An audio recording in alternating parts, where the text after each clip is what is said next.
আগামী দিনের বাংলাদেশের ভবিষ্যৎ একটি মাত্র দলের উপর অনেকাংশে নির্ভর করছে, সেই দলের নাম হচ্ছে বাংলাদেশ জামাত ইসলামী।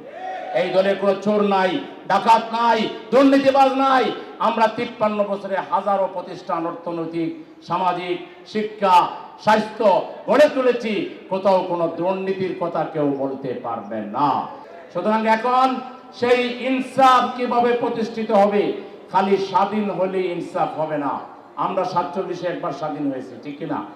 আমরা 71-এ একবার স্বাধীন হয়েছিলাম, আবার 2024 সালে স্বাধীন হয়েছি। আমাদের স্বাধীনতা আমাদের চাঁদাবাজদেরকে তারা স্বাধীনভাবে বেশি করে চাঁদাবাজি শিখিয়েছে।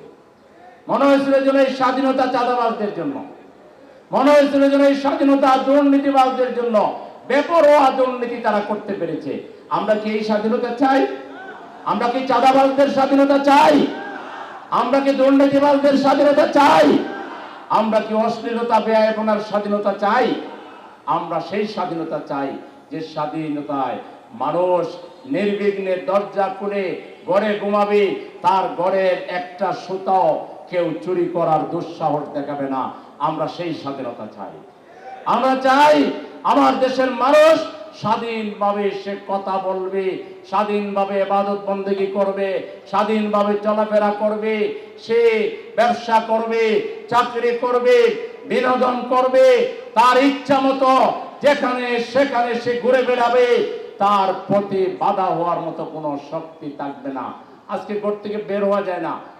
চোরে, ডাকাতি, ছিনতাই, রাহাজানি, লাম্পট্য, দুশ্চরিত্রবান লোকদের দাবায় আজকে আমার জাতির যে ভবিষ্যৎ প্রজন্ম, তারা আজকে হুমকির সম্মুখীন। আজকে কিশোর গ্যাং গড়ে উঠেছে। আজকে ছেলেমেয়েরা, আমাদের দেশের ছেলেমেয়েরা রাস্তায় যত আড্ডা দেয়, পৃথিবীর কোনো জায়গায় সেটার সুযোগ নেই। পৃথিবীতে 18 ক্রস করলে সে ছাত্র যদি হায়ার এডুকেশন করে, তাহলে সে জবও করবে, সাথে সাথে সে পড়ালেখাও করবে। আমাদের এখানে 25-30 বছর পড়তে পড়তে, ডিগ্রি নিতে নিতে একটা কেরানির চাকরিও পায় না, আর চাকরি যদি পায়ও তাকে ঘুষ দিতে হয়। এই বাংলাদেশে ঘুষখোরদেরকে হুঁশিয়ার করে দিতে চাই। আমরা এখনো শুনি সিটি কর্পোরেশনের বিভিন্ন কাজে ঘুষ লেনদেন হচ্ছে, আমরা এখনো শুনি মন্ত্রণালয়ে ঘুষ লেনদেন হচ্ছে। এটা বন্ধ না করলে আমরা 18 কোটি মানুষ যেসব জায়গায় এটা হচ্ছে, এটা ঘেরাও দিতে বাধ্য হবে। আর আল্লাহর গজবকে ভয় করেন, আল্লাহর গজবে শেষ হয়ে যাবে। আপনার ঘরে কোনো চরিত্রবান নাগরিক তৈরি হবে না। এইসব অন্যায় পন্থা বন্ধ করুন। হালালভাবে ব্যবসা করেন, চাকরি করেন। আপনি হালাল আয়ের মাধ্যমে আপনি যে বিনোদন করতে চান, যা খাইতে চান, যা পড়তে চান, সেটা করেন। কিন্তু মানুষের পকেট কেটে, ঘুষ নিয়ে, দুর্নীতি করে বাংলাদেশের মানুষকে পথে বসাবেন, এই চাষ বাংলাদেশের জনগণ আর দিতে। আমাদের সবার আগে দরকার জাতির চরিত্র গঠন। শিক্ষা ব্যবস্থাকে গঠন করতে হবে, আমাদের কালচারাল উইংকে গঠন করতে হবে। ভারতীয় নটনটি এনে উলঙ্গপনা করবেন, আপনার ছেলে মেয়ে, নাতি নাতনি সে সুস্থ থাকবে, চরিত্রবান থাকবে। কেন আমার দেশে সংস্কৃতি নাই? যেসব গুন্ডা বদমাইশরা ভারতীয় নটনটি এনে এখানে নাচান, আগামী দিন আপনারা হুঁশিয়ার হয়ে যাবেন।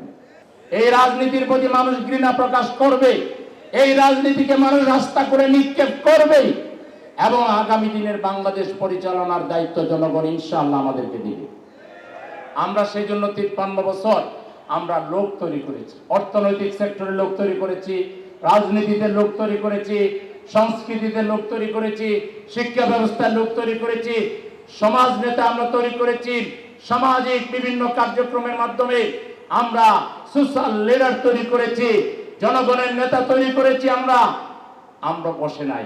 আমরা বিশ্বাস করি আমাদের হাতে যদি ক্ষমতা আসে, 5 বছর লাগবে বাংলাদেশ থেকে চুরি, ডাকাতি, ছিনতাই, রাহাজানি, ঘুষ, দুর্নীতি এবং অশ্লীলতা, ব্যয়পনা সাফা। আমাদের কোনো অস্ত্র প্রয়োগ করা লাগবে না। মানুষের বিবেক জেগে উঠবে, আল্লাহর ভয়, আখিরাতের ভয়ে মানুষ তাকওয়াবান হয়ে যাবে, তাকওয়ার নীতি অবলম্বন করবে। বাংলাদেশ একটা পবিত্র বাংলাদেশে পরিণত হবে। জামাত ইসলামী যদি ক্ষমতায় যায়, কল্যাণ রাষ্ট্র কায়েম করবে। কর্জে হাসানা ফান্ড মসজিদ ভিত্তিক তৈরি করা হবে। যেসব পিছিয়ে পড়া মানুষ, এই যে রাস্তায় ভিখারি, কিংবা যেসব মানুষ পিছিয়ে পড়া মসজিদের ফান্ড থেকেই এদেরকে ম্যানেজ করা যাবে। মানুষ তার জাকাতের টাকা দিবে, এককালীন দিবে, কর্জে আস্তানা দিবে। এখান থেকে প্ল্যান ওয়াইজ মসজিদের ইমামের নেতৃত্বে, কমিটির সভাপতির নেতৃত্বে কারা পিছিয়ে আছে, কে ছেলে মেয়েদেরকে পড়ালেখা করাতে পারে না, কে চিকিৎসা করাতে পারে না, কার কি সমস্যা, এটা মসজিদ ভিত্তিক সমাধান আমরা দিয়ে দিব। এই রাষ্ট্র প্রতিষ্ঠার জন্য দায়িত্ব নিতে হবে, এর জন্য আপনাদেরকে পরিশ্রমী হইতে হবে, এর জন্য আপনাদেরকে ত্যাগ স্বীকার করতে হবে, এর জন্য আপনাদেরকে মানুষের দ্বারে দ্বারে যেতে হবে, মানুষকে আপন বানাতে হবে, মানুষকে সালাম দিতে হবে, মানুষকে বুকে জড়ায় ধরতে হবে। শিশু থেকে বৃদ্ধ পর্যন্ত প্রত্যেকটা নাগরিকের কাছে একবার নয়, দুইবার নয়, তিনবার নয়, অসংখ্যবার যেতে হবে। দুইটা কথা বোঝাতে হবে, 53 বছর আমরা ব্যর্থ হয়েছি আল্লাহর আইনের অনুপস্থিতির কারণে। আমরা আল্লাহর আইনের ভিত্তিতে আদল কায়েম করতে চাই, ইনসাফ কায়েম করতে চাই।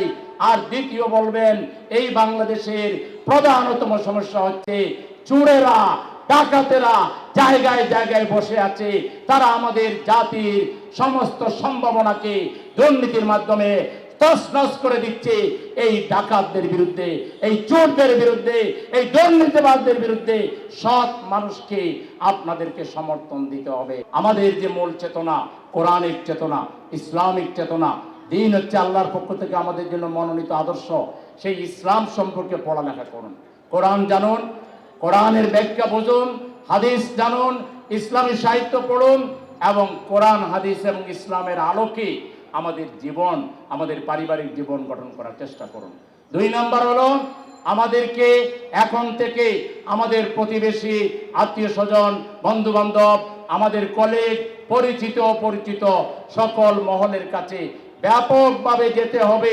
জামাতের লিটারেচার তুলে ধরতে হবে, ইসলামী বই পুস্তক তুলে ধরতে হবে, কোরআন হাদিস তুলে ধরতে হবে, জনগণকে ইসলামের পক্ষে আনতে হবে। সুতরাং এই দলের হাতেই শিশুদের অধিকার নিরাপদ, জনগণের অধিকার নিরাপদ, নারীর অধিকার নিরাপদ, যুবকের অধিকার নিরাপদ, ছাত্রের অধিকার নিরাপদ। এই দলের হাতেই স্বাধীনতা, সার্বভৌমত্ব নিরাপদ থাকবে। এই দল যদি শক্তিশালী হয়, সীমান্তে ফেলানির মতো আমার মানুষ হত্যার সাহস প্রতিবেশীরা করবে না। তারা আমাদের বন্দর দখলের পায়তারা করবে না। তারা আমার দেশের ভিতরে ঢুকে বিশৃঙ্খলা করার কোনো দুঃসাহস দেখাতে পারবে না। কিন্তু এই দল যদি শক্তিশালী না হয়, আপনারা অন্য দলের উপর কতটুকু আস্থা রাখতে পারবেন, এটা আপনাদের বিবেচ্য বিষয়। আমরা দৃঢ়তার সহিত বলতে চাই, আগামীর বাংলাদেশকে নিরাপদ করার জন্য, হেফাজত করার জন্য, বিপ্লবের উদ্দেশ্যকে সফল করার জন্য জামাতের কর্মীদেরকে আরো পরিশ্রম করতে হবে। কোনো অবস্থায় আমাদের আচার আচরণ, আমাদের কার্যক্রমের মধ্য দিয়ে মানুষ যাতে কোনো কষ্ট না পায়, মানুষ যাতে ব্যথা না পায়, আমরা যেন কোনো ফ্যাসিবাদী আচরণ যেগুলো আছে সমাজে, এইগুলোর ধারে কাছে যেন আমরা না যাই। আমরা ক্ষমতায় চলে যাচ্ছি এরকম কোনো মনোভাবও আমাদের দেখানো দরকার নেই। আমরা ক্ষমতায় গেলেও জনগণের সেবক হয়ে থাকবো ইনশাআল্লাহ।